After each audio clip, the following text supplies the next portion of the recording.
Hello and welcome back to Echoes of Saturday number 2. I'm Jimmy. And I'm Mason. Welcome back. Let's get right into it. Crazy weekend of college football, Yes. as always. As always. We are going to start it off with a Friday night. Actually, no, we're not. We are going to start it off with the college football playoff. Playoff rankings, indeed. So we're just going to stick to the top 10. Here we go. So in the one spot, we got Ohio State. Number 2, we got Indiana. Number 3, we got the A&M down in Texas. Number 4, we got Alabama. Number 5, we got Georgia. Number 6, we have Texas Tech. Number 7, Ole Miss. Number 8, Oregon. Number 9, Notre Dame. And number 10, Texas. A lot of Texas teams. Holy. Well, there's going to be one Texas team that's not going to be there. Yeah. Because as of today's Tuesday, so rankings will come out tonight. Yeah. And with that top 10, I can see Bama dropping out of it. Yep. Oklahoma moving in, Texas dropping out of it. Yeah. Especially with how those games happened and went down. Yeah. The better question is, which of, let's say, like roughly 12 through 15, who moves in? I'm thinking with their win over South Florida, I think Navy has a chance. And then I definitely think Clemson could pop up. Just in general, coming into that top 25. Yeah, it'll be interesting to see what the bracket looks like going forward. When is that released? That releases Tonight, because today is Tuesday. Yeah, as we're recording this, yeah. But now let's get into recapping some games. Yes. So on Friday night, we had Clemson and Louisville. And Clemson upset the Cards. Yeah. 20-19. Very surprising.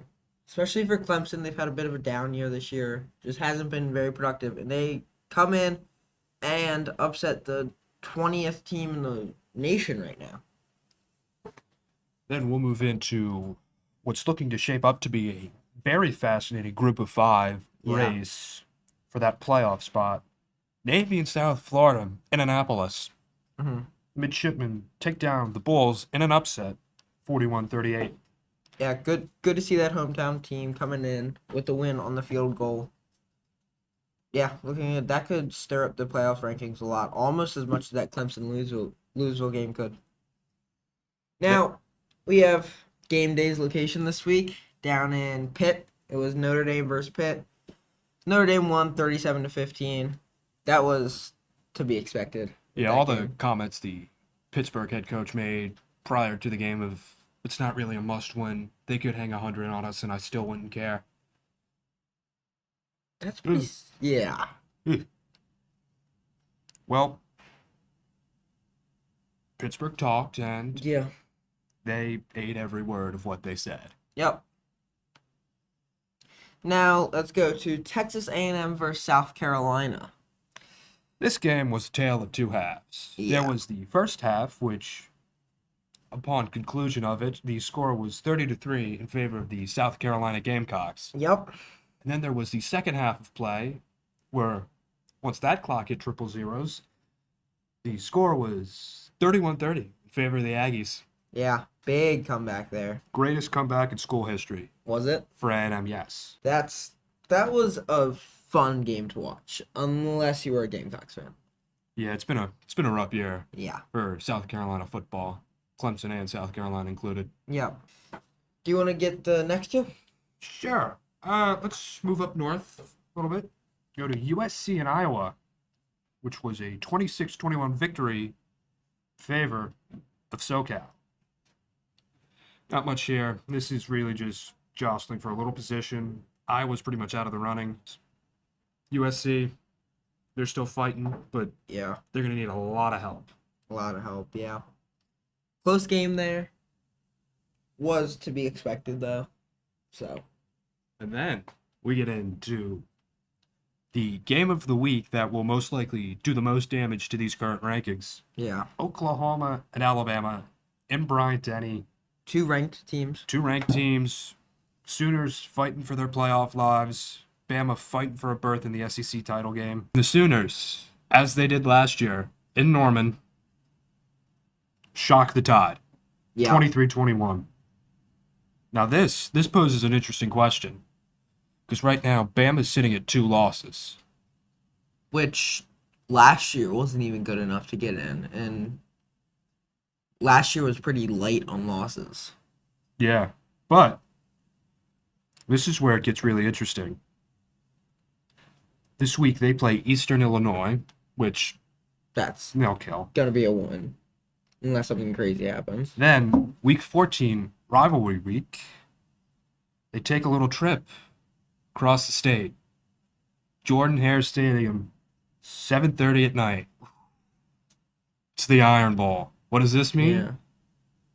Alabama has everything to play for. Yeah. And now, Auburn this year, they started out okay, snuck into a ranking here and there. But since then, it's all gone south for the Tigers. Yeah. Not a great. But Not a great year. This is one of those games where it could get weird. I And mean, it could get weird we fast. saw it a couple of years ago. Right when he was at the 4th and, what was that, 23? I believe so. The field goal. Oh, yeah. So, go ahead. Moving on to more SEC action. Georgia and Texas rematch of last year's SEC title game. Yep. Just whatever you saw last year with the 2 Georgia and Texas matchups, copy and paste that. Kirby is miles ahead of Texas head coach Steve Sarkisian. Was 35-10. Texas was never in this game. Yeah.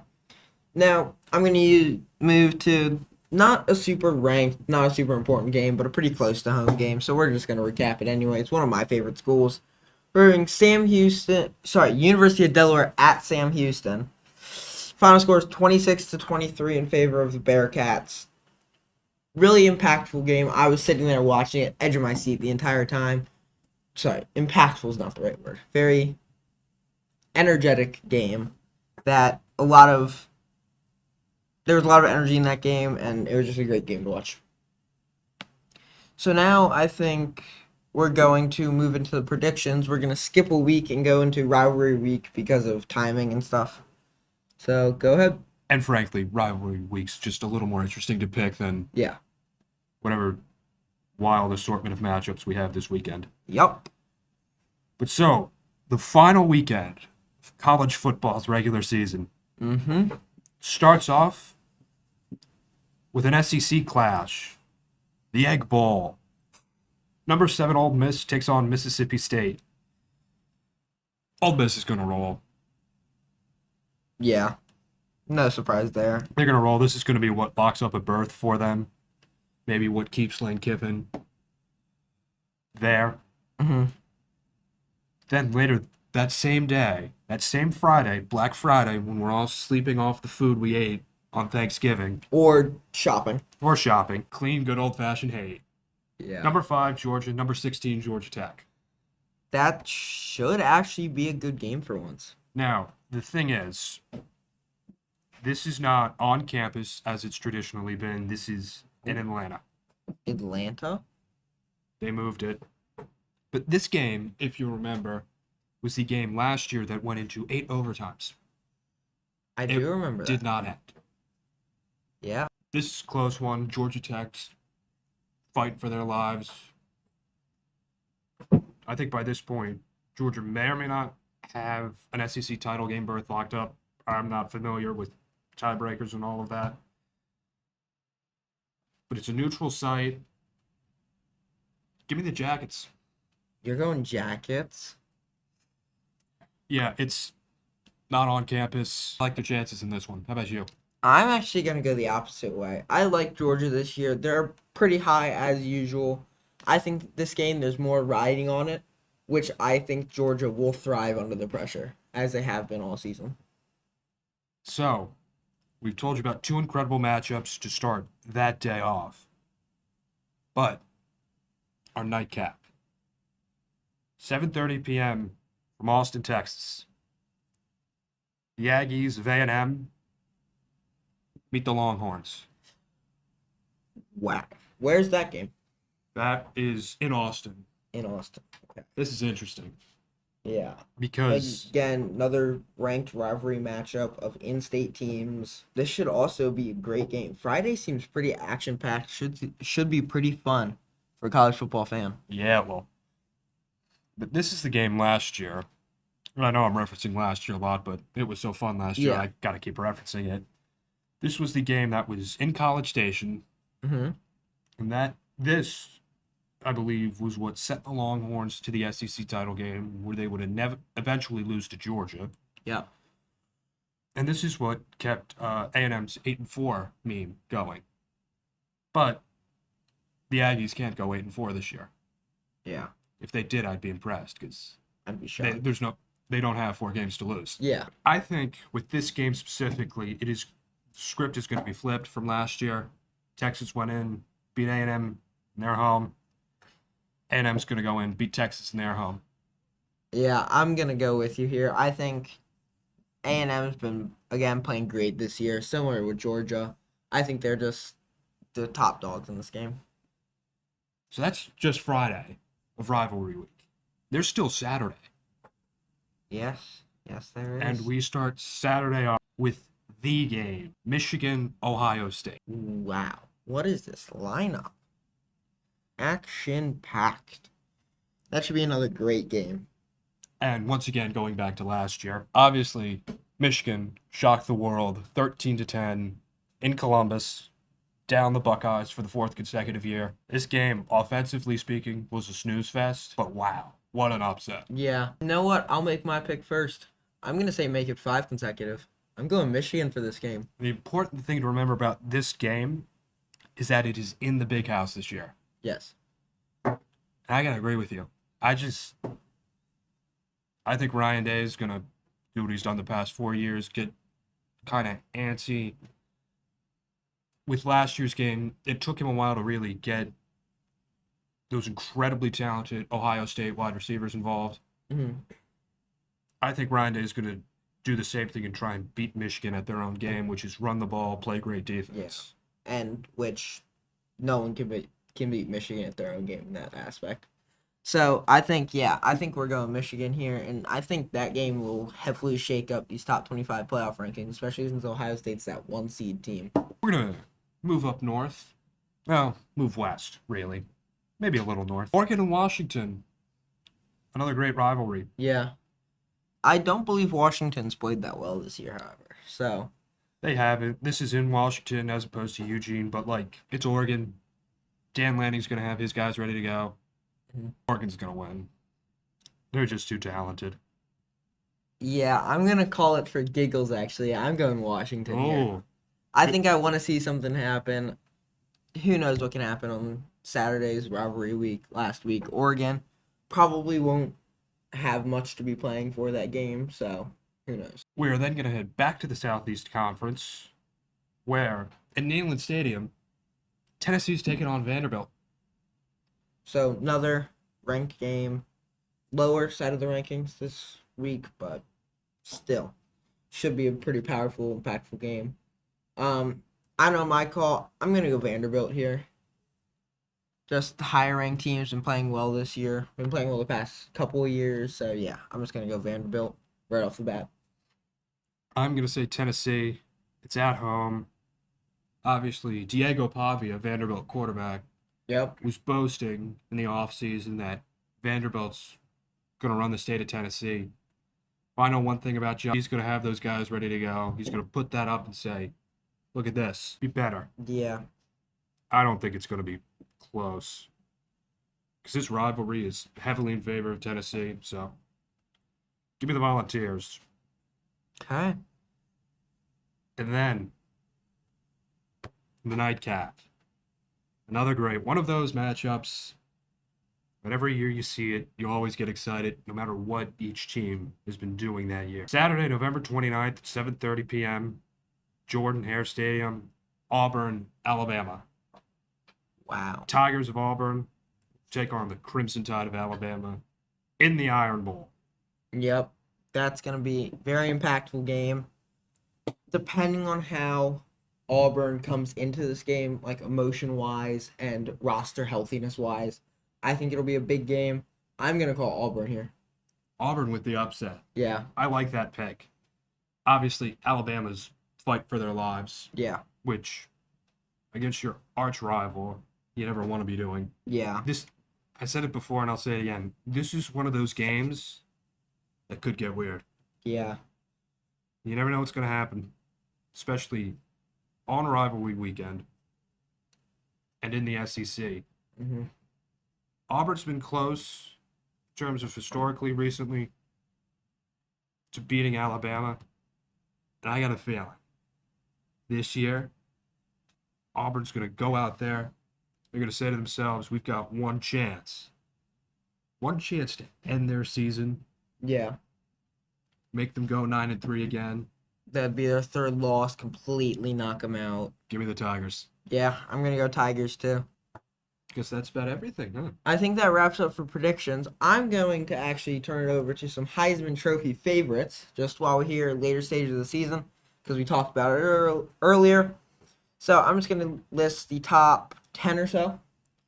So here in the favorite first place, we got Fernando Mendoza of Indiana. I feel like he's had a great season, just generally stacked this year.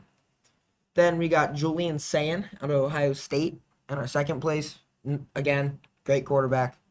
Sorry, great player. Then third, we got Marcel Reed out of Texas A&M. Again, same thing. Then we got your guy, Diego Pavia out of Vanderbilt. Coming up there in the fourth. No one was talked about him at all. And then we got Gunnar Stockton out of Georgia. Haynes King out of Georgia Tech. Jeremiah Love out of Notre Dame. Jeremiah Smith out of Ohio State, Jacob Rodriguez out of Texas Tech, and Ty Simpson out of Alabama to round out this order. And these odds are via FanDuel Sportsbook. Yes. So, in terms of that, if I had to make a prediction right now of, like, let's say, Final Four. Yeah. I would say Mendoza. Mm-hmm. That's, again, favorite via FanDuel, just heavily betted on, heavily favored. I'd say Reed. I wouldn't say Sayin. Yeah. Because Sayin really hasn't had a chance to deliver a moment. Mm-hmm. He beat Texas, but that was week 1. They were starting Arch Manning. Yeah. Arch Manning was Heisman favorite going into the season. Nowhere to be found. His season just kind of fallen apart. In terms of the other two, I would definitely say one of them has to be Jeremiah Love of the Fighting Irish.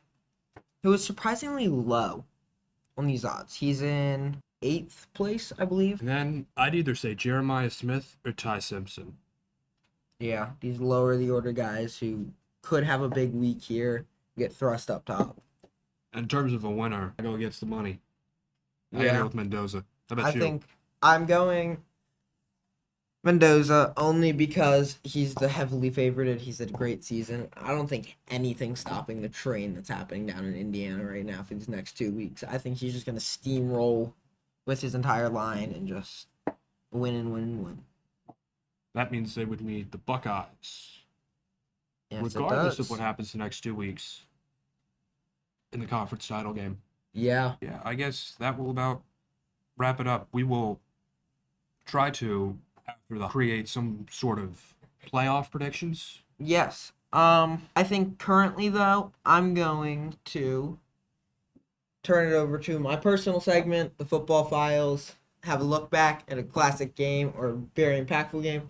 I think this week it's either 8 overtimes or Auburn winning the football game. We'll Always figure a good that one. out. A great one. God bless.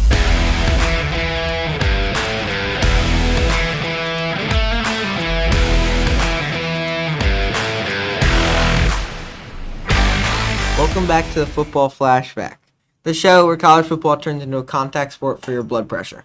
I'm your host, Mason Speak, and today we're breaking down one of the most unbelievable rivalry games in modern college football history, the 8 overtime battle between the Georgia Bulldogs and the Georgia Tech Yellow Jackets in November 2024. Yes, 8. Not 2, not 3, but 8. Let's get into it. Let's set the scene here. It's rivalry week. Georgia Tech comes in ranked, hungry, and favored. Georgia Tech arrives determined to ruin Thanksgiving weekend for half the state. The atmosphere is classic, clean, old-fashioned hate. Loud, tense, and already spicy before kickoff. Regulation ends at 24-24, thanks to a clutch Tech field goal that silences Sanford Stadium. And then we enter overtime, where the game stops being normal football and starts being a survival story. The first overtime goes by smooth enough. So does the second, but by the third, you can feel the entire stadium starting to realize, oh, this might get weird. By the fourth overtime, players look like they've run a triathlon. Coaches are digging deep into the playbook, like pages that still have the Staples barcode on them. And then comes the 2-point conversation, the 2-point conversion shootout phase. Georgia scores one, Tech answers. Georgia gets stuff, Tech tries a trick play, it blows up. Every time one team gets the edge, the other somehow claws back in. Fans have no fingernails left by the sixth overtime. Now, we hit the eighth. The point where football becomes a test of willpower. Georgia motions left, fakes the handoff, quarterback rolls right, and fires a corner out caught. Conversion good. Georgia Tech gets its shot to extend the game into the ninth. Quarterback rolls out, looks for the flat, throws, and the ball hits the turf. Game over. After nearly 5 hours of emotional turbulence, Georgia survives in 8 overtimes, 42-40. This game instantly became legend. Not because it was perfectly played, but because it was pure, unfiltered rivalry energy. Tech proved it could go toe-to-toe with a powerhouse. Georgia proved that sometimes surviving is just as impressive as dominating. Fans left the stadium exhausted, players left with battle scars, and everyone watching at home needed a nap. That's the story of the 8 overtime war in 2024. A game that will forever in cold, old-fashioned hate, that will live forever in clean, old-fashioned hate history. Thanks for tuning in. If you enjoyed this breakdown, drop a like, share this episode with someone whose heart rate can tolerate reliving this madness. I'll see you next time, hopefully in less than 8 overtimes.